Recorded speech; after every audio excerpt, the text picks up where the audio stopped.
নমস্কার। কবিতা উৎসব এডি ক্রিয়েশনের সকল দর্শক শ্রোতাদের জানাই আমাদের আন্তরিক প্রীতি ও শুভেচ্ছা। আমি তাপস কুমার মহন্ত, কবিতা উৎসব এডি ক্রিয়েশনের সমন্বয়ক এবং কবিতা উৎসব এডি ক্রিয়েশনের কর্ণধার সাহিত্যিক নাট্যকার। আজকে পথ চলতি নোটবুক পর্বে আজকের পর্ব রূপম আয়োজিত ৪৫তম নরেশচন্দ্র পাল স্মৃতি সর্বভারতীয় বাংলা একাঙ্ক নাটক প্রতিযোগিতা সম্পর্কে অতি সংক্ষিপ্ত আলোকপাত। এই উদ্যোগের জন্য কবিতা উৎসব এডি ক্রিয়েশন তাদের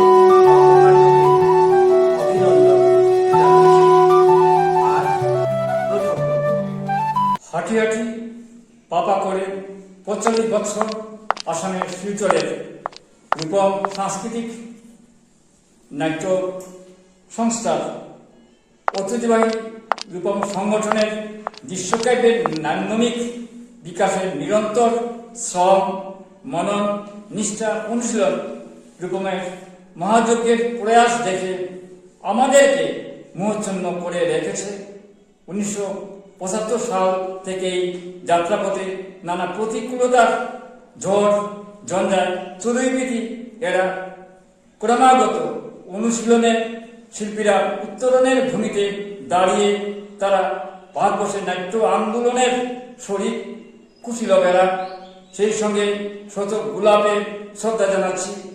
রূপম আয়োজিত নরেশচন্দ্র পাল স্মৃতি সর্বভারতীয় বাংলা নাট্য প্রতিযোগিতার স্থপতি, এই অঞ্চলের নাট্য আন্দোলনের পথিকৃৎ নরেশচন্দ্র পাল মহাশয়কেও জয় হোক তাদের আলোকজল পথ। বিশেষত আয়োজক সংগঠকের সভাপতি ডক্টর অধ্যাপক বিভাস দেব, উপদেষ্টা প্রদীপ দত্ত রায়, কার্যকরী সভাপতি জয় বড়দিয়া, সাধারণ সম্পাদক নিখিল পাল, কোষাধ্যক্ষ কল্যাণ পাল, উৎসব সম্পাদক নীলাঞ্জন পাল, বিচারক অধ্যাপক বিশ্বতোষ চৌধুরী, সুভাষ দাস, জয়শ্রী ভট্টাচার্য, স্বর্ণালী চৌধুরী, ডক্টর দেবাঞ্জন মুখোপাধ্যায়, সুরেন্দ্র চন্দ্র নিকেতন শিলচর শাখা, রূপমের নাট্যকর্মী সাংস্কৃতিক সম্পাদক সুমিতা দেব ঘোষ ও উত্তম সরকার, বিশিষ্ট নাট্যকার চিত্রভানু বৈনিক ছাড়াও যারা রয়েছেন প্রত্যক্ষ পরোক্ষভাবে সবাইকে জানাচ্ছি আমাদের ভালোবাসা, প্রীতি, শ্রদ্ধা। এই অনুষ্ঠানটি শুরু হয় ২১ মার্চ শিলচর বঙ্গভবনে নেতাজি সুভাষ বসু স্মৃতি মঞ্চে চন্দনের ফোঁটা এবং উত্তরীয় পরিয়ে মুখ্য অতিথিকে বরণ করা হয়। হাতে তুলে দেওয়া হয় পুষ্পস্তবক। মঙ্গল প্রদীপ জ্বালিয়ে নাট্য উৎসবের সূচনা করেন উপাচার্য ডক্টর নিরঞ্জন রায়।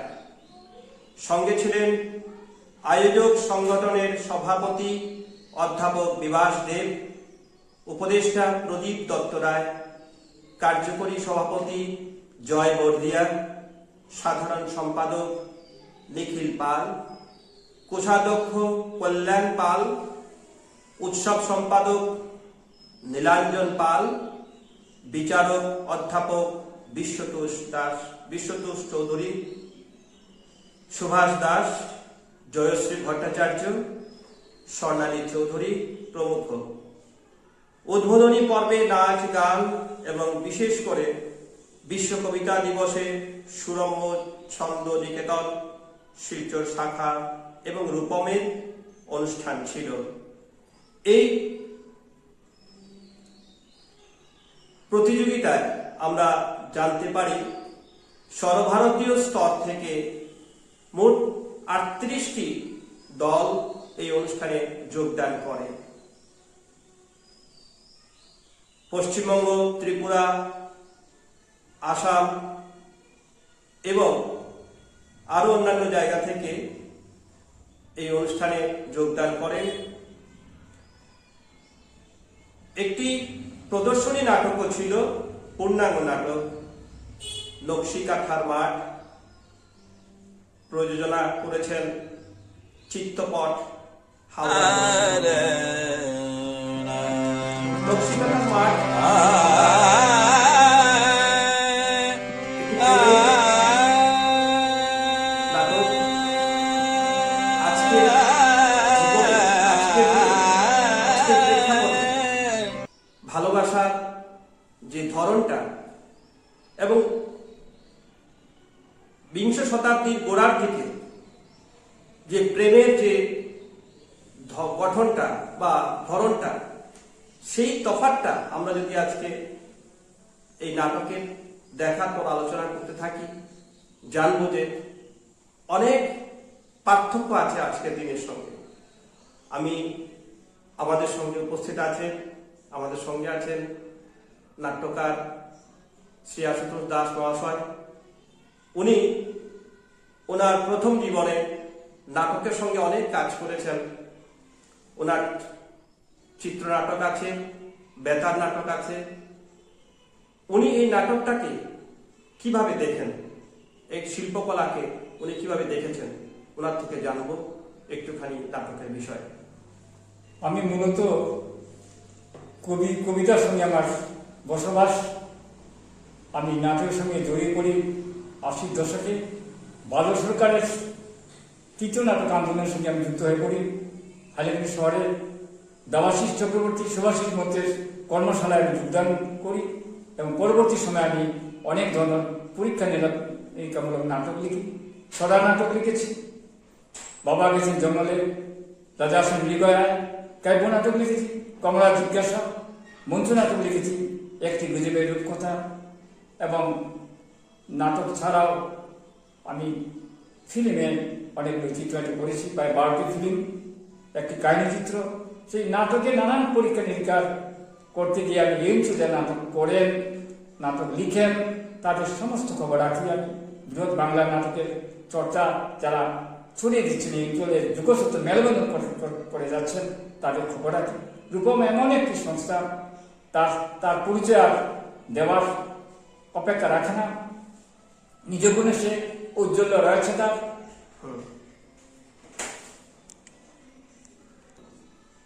আমি জানি আপনার যখন ধানের গন্ধ একটি গল্প সংকলন গ্রন্থ আছে। এই গ্রন্থ থেকে একসময় একটি কাহিনী চিত্র অর্থাৎ ফিল্মও হয়েছে পারদর্শিনী। প্রথম কাহিনী চিত্রের তখন সেই উদ্ভাবন হয়। অনেক ভূপেন হাজারিকার সঙ্গে আপনার যোগসূত্রে, এই নাটকের সূত্রে আপনার যোগাযোগ হয়েছে। ওই যখন ধানের গন্ধ থেকে দুটি ফিল্ম হয়, জঠর এবং যখন ধানের গন্ধ। আচ্ছা, জঠর হয়েছিল পুলকই করেছিলেন। পুলকই ছিলেন ভূপেন হাজারিকার অত্যন্ত প্রিয় লোক, তাই সেই সূত্রে আবার ভূপেন হাজারিকার সঙ্গে আবার যোগাযোগ হয়েছে।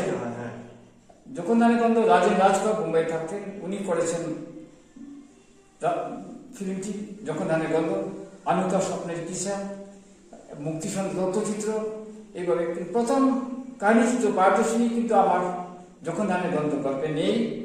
এইভাবে আরো অনেকগুলো ফিল্ম আমি করেছি, চিত্রায়িত করেছি। আমি আপনার মনে পড়ে বাংলাদেশ যে ফিল্ম করেছিলাম আমরা, মুক্তিযুদ্ধ ফিরোজাদি, ফিরোজাদি, সেটা আমরা অভিনয় করেছিলাম, আপনি ছিলেন এটাতে। তাছাড়া সাত আসমান, যেটা দিল্লিতে হয়েছে, দিদি কিষানে করে, এটার গল্প আমার। এবার ফিল্মে যেমন কাজ করেছি, নাটকেও কিন্তু নানা পরীক্ষা নিরীক্ষা আমার রয়েছে। আমি বঙ্গ সাহিত্য সংস্কৃতি সম্মেলন থেকে অনেকবার, 5 বার আমি পুরস্কৃত হয়েছিলাম নাট্য পাণ্ডুলিপি প্রতিযোগিতায়। এবং ওই 1900 শহীদ রানী, একটি আমলকি গাছ, একটি নাটকের নাম। আরেকটি নাটক ছিল একটি গুজবের রূপকথা। একটি নাটক ছিল আমার মাম্পি ডিমাসা। এইভাবে অনেকগুলো আমি নাটক লিখেছি এবং নাটকের নানান ধরনের আঙ্গিক, ছড়া নাটিকা, বেতা নাটিকা, মানে কাব্য নাটিকা এবং নানান আঙ্গিকে আমি চর্চা করে যাচ্ছি। তাই আমি এই রূপমের যে কাজগুলো আমার অত্যন্ত প্রাণিত করে, উদ্বুদ্ধ করে, ঋদ্ধ করে, এবং তাদেরকে আমি শ্রদ্ধা জানাই। এই প্রত্যন্ত জায়গা থেকে তারা মেলবন্ধন করে যাচ্ছেন বৃহৎ বঙ্গের সঙ্গে, তাদের মেলবন্ধন তাদের আমরা শ্রদ্ধা জানাই। আজকের পর্ব আমরা এখানে শেষ করছি। আগামী পর্বে আমরা আর এটা নিয়ে আলোচনা করব। রূপমের অনুষ্ঠান নিয়ে আমরা আলোচনা করব বিস্তারিত। কবিতা উৎসব এডি ক্রিয়েশনের সকল দর্শকদেরকে আবারও ধন্যবাদ জানাই। এতক্ষণ থেকে আমাদের অনুষ্ঠান দেখছেন, আমাদের পাশে থাকবেন এবং এই কবিতা উৎসব এডি ক্রিয়েশনকে এগিয়ে নিয়ে যাবেন। ধন্যবাদ সবাইকে।